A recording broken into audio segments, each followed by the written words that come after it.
moabot sa dulan 100,000 pesos nga kantidad sa mga iligal nga pabuto ang nakumpiska sa kapulisan sa Misamis Oriental ug Regional Civil Security Unit 10. Ang gipang-dispose na zero firecracker-related incident na tala sa probinsya. Ano ang dugang detalye? Piccolo, Judas Belt, 5-star ug Butterfly.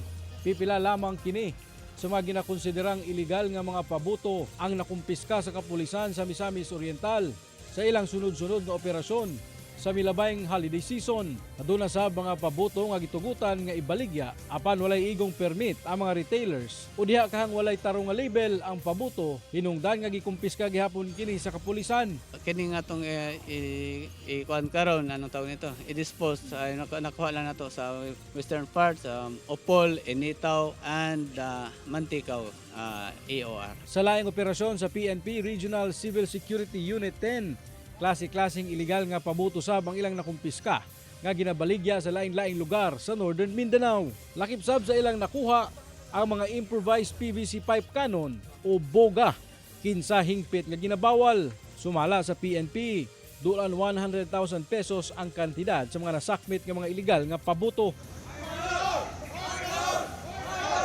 Aron dili na mapahimuslan pa ang mga bawal nga pabuto, girekomenda na sa Misamis Oriental Police Provincial Office ang pag-dispose niini. Pinaagi sa Controlled Detonation sa Explosives Ordnance Division sa PNP, gipabusikad ang mga confiscated illegal firecrackers sa usa ka dumping area sulod sa kampo sa Misamis Oriental Police. Tungod napugngan ang maong mga iligal nga pabuto, zero casualty ug zero firecracker related incident matud pa ang natala sa kapulisan sa Misamis Oriental. Pero kung ito ay dili na kumpiskar, basin may isang na-injured diya, sayang.